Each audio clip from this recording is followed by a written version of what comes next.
Good day everyone and welcome to my YouTube channel. At syempre today, January 16, 2023. So andito pa rin ako ngayon sa Coron, Palawan.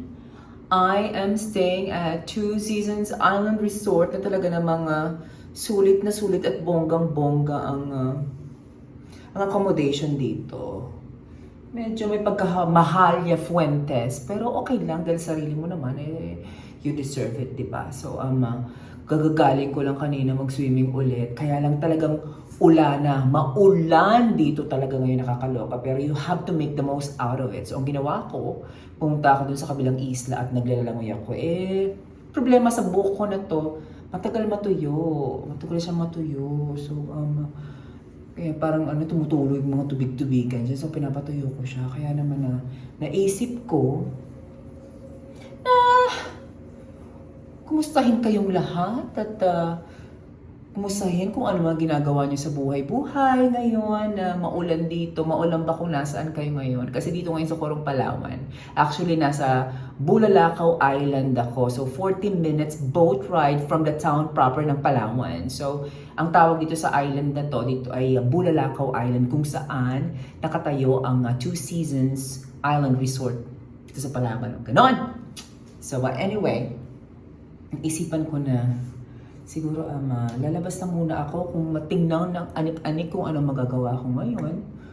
Siyempre sayang naman yung pag-stay lalo ko dito kung hihiga lang ako sa kama, diba? At saka dapat retouch ko lang tong kilay ko kasi medyo nawawala na siya. Ayan, ganyan. So anyway guys, sa inyong mga bago pa lang sa aking channel, don't forget to subscribe and don't forget to leave a comment, diba? Para naman magkausap-usap tayo at chikahan ng konti, ganon. Tapos medyo okay na. Wala, napapansin ko lang, yung parang parang nangangati yung side ng labi ko. Hindi ko alam kung bakit. Ang alam ko lang, nung pumunta ako sa Tagaytay like 3 days ago, kumain ako ng buko pie.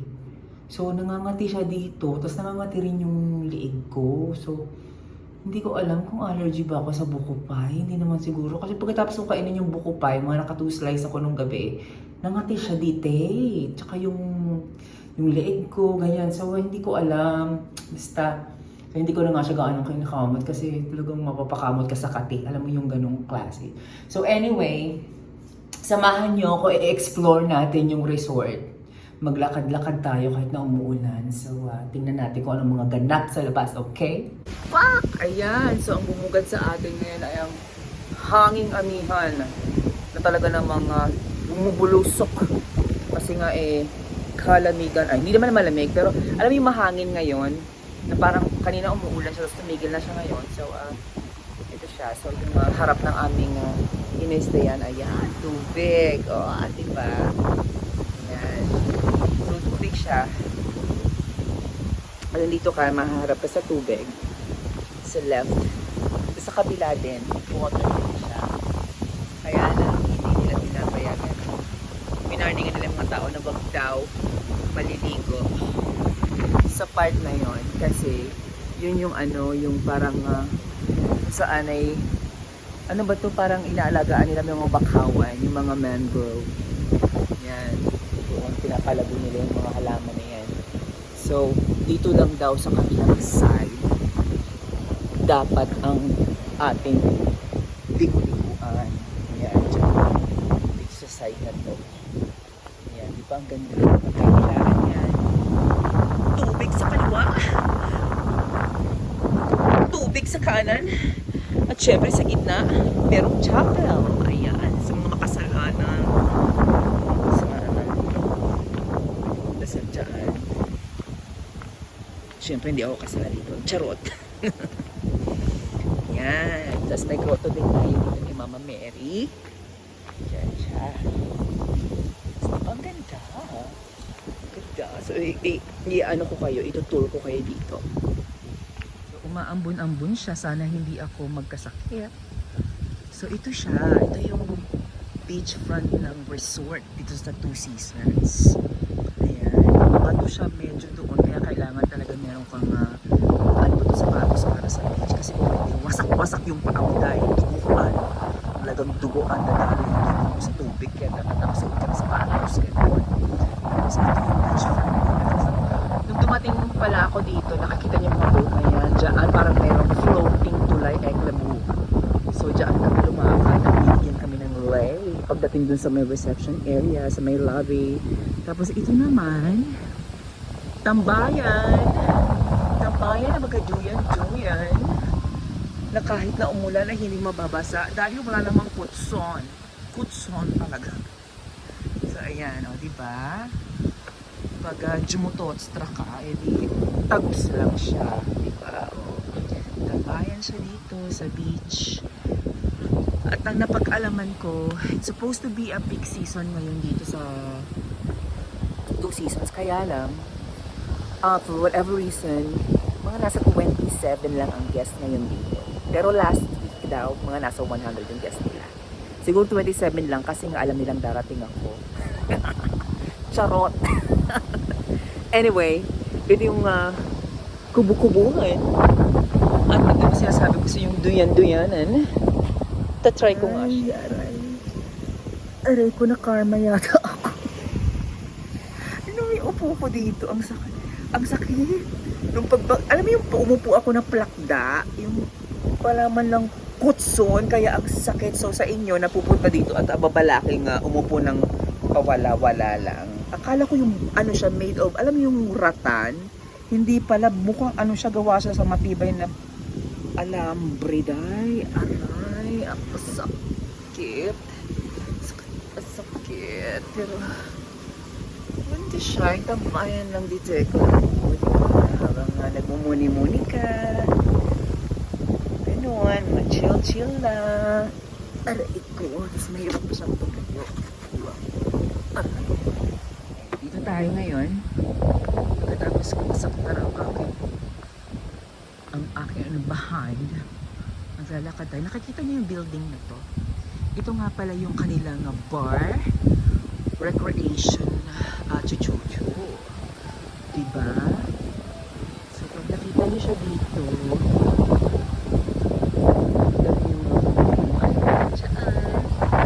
tapos dito,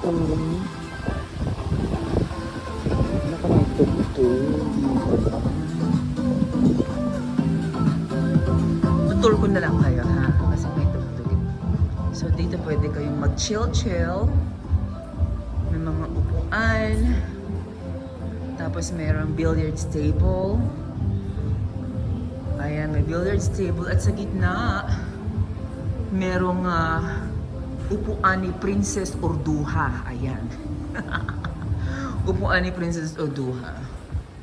Tapos may billiards sila dito.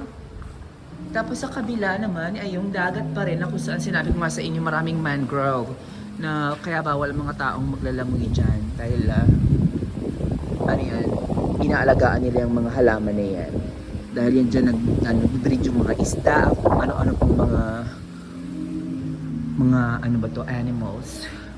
Tapos may restroom sila, of course, for the gentlemen and for the lady and the gentlemen. So ito yung CR ng mga gentlemen, and diba? CR ng mga gentlemen. Ganda talaga tong resort na to in Fairview. Tingnan yung ceiling. Tapos ito naman yung mga ladies. Ayan.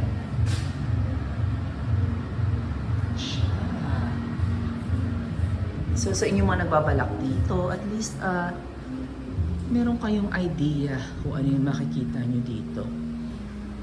Siyempre medyo maulan nga lang. Aray.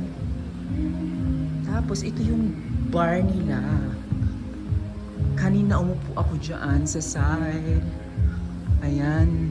Ayan, dyan ako kanina. Tapos siya yung server namin kanina na mabait. Tapos doon, pwede kang umupo. Parang ledge siya na pwede mo ipatong yung mga drinks. Ito yung bar dito. Ayan.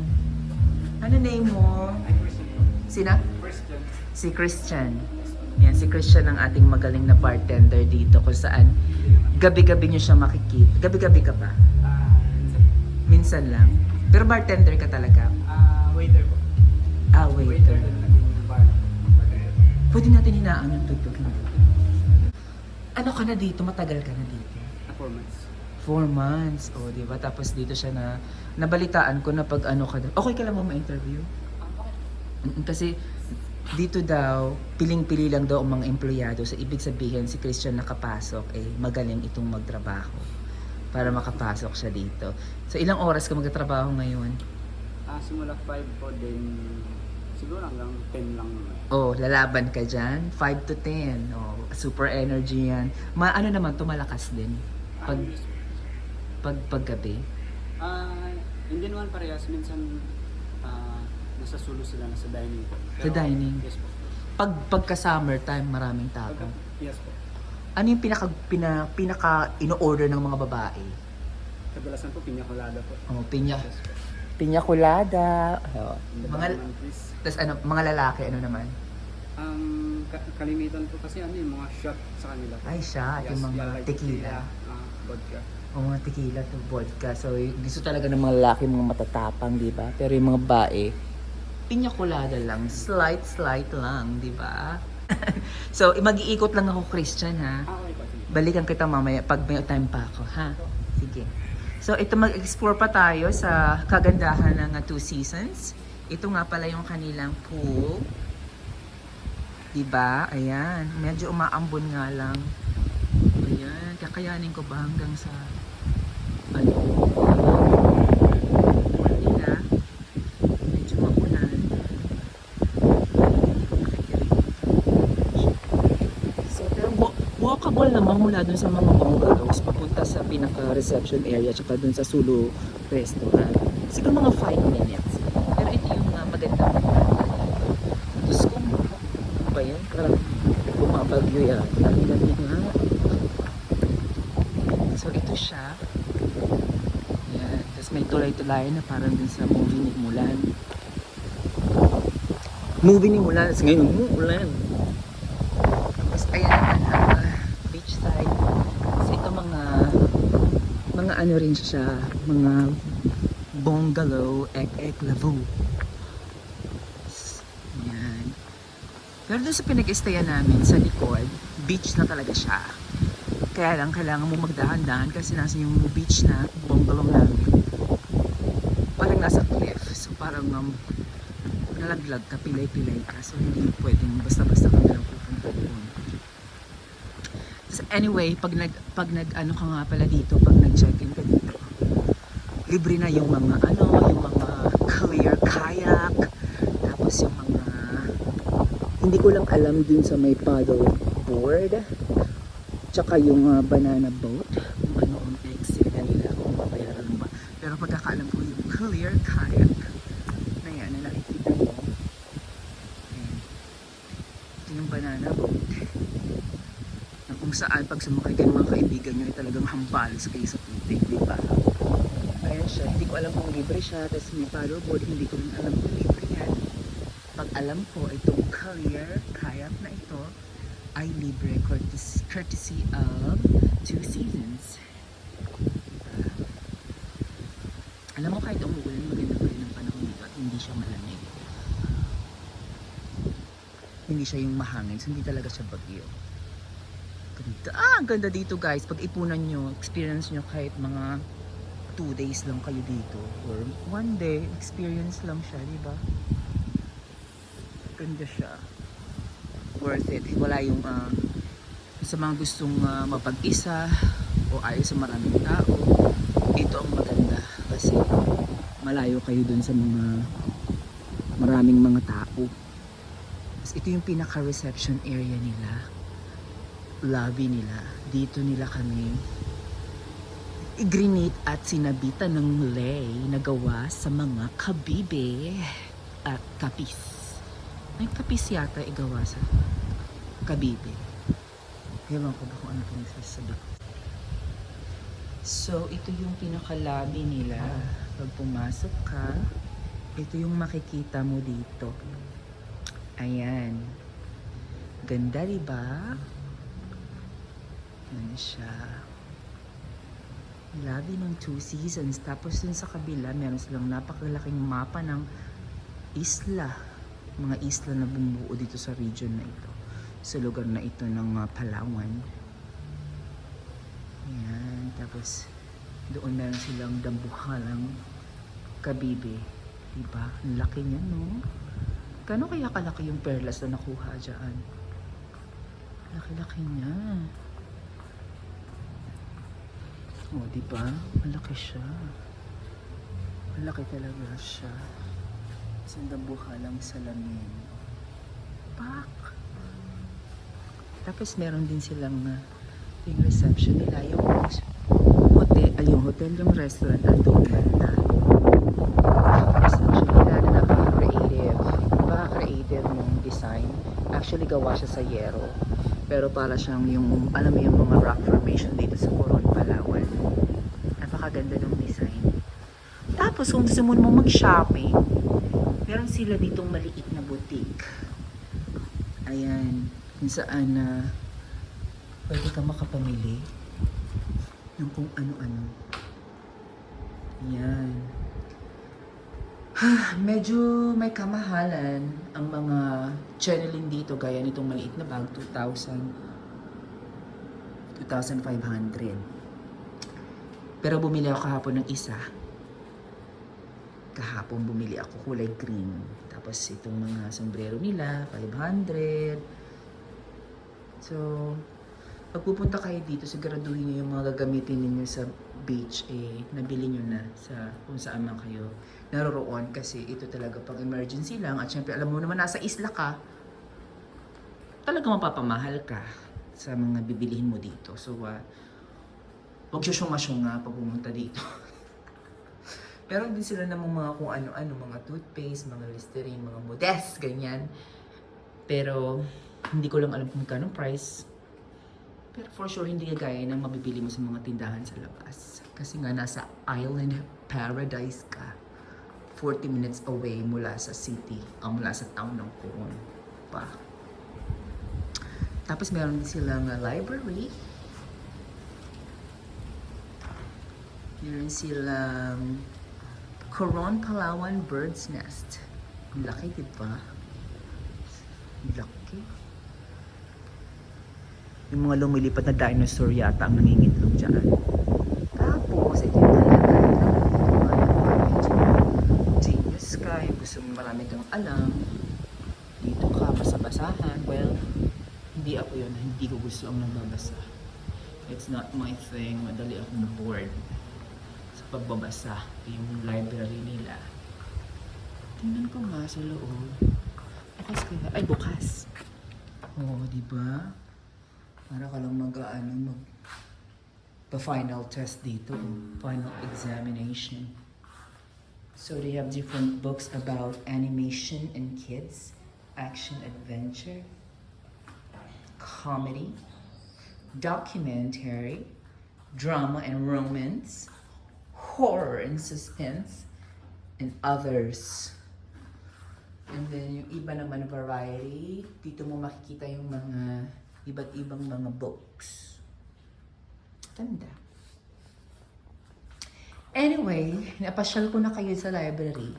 Ang susunod nating pupuntahan ay walang iba kundi ang Sulu. Sulu Restaurant.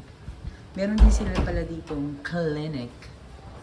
Ayan, na meron silang 24 hours na nurse na nakaantabay kung sino man ang nangangailangan ng tulong medikal dito sa Two Seasons Island Resort. Ayan. Tapos, dito naman sa Sulu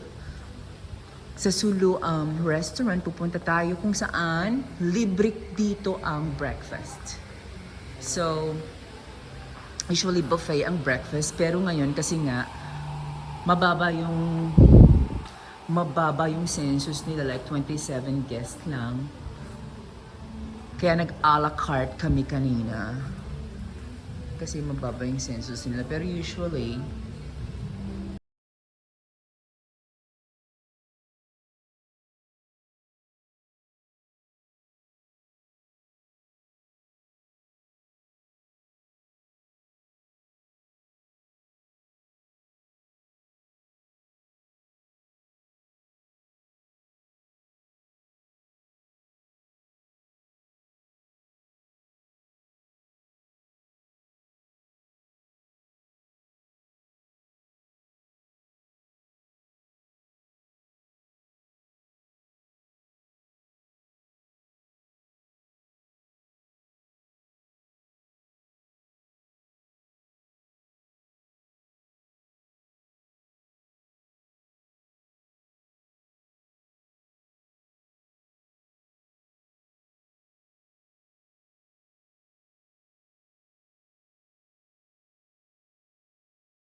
Good afternoon.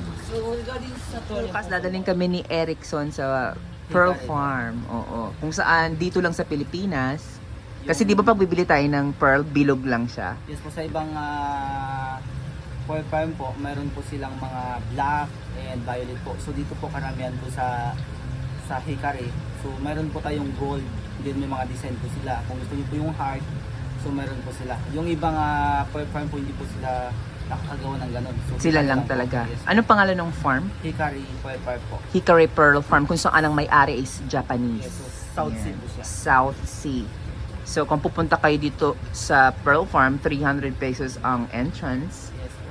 So bukas pupunta kami doon, titingnan namin kung magkano, ay hindi, titingnan namin kung meron kami magugustuhan. Hindi naman ibig sabihin na bibili talaga kami. Yes. Pero gusto kong bumili. Tingnan natin. Apo, sige. Salamat Erickson ha. Thank you po. Thank you po. Nag-ano lang ako, maulan, nagbablog-vlog ako. Ganyan. So dito naman ay ang pawikan kung saan ang mga tour ay dito sinesettle, di ba?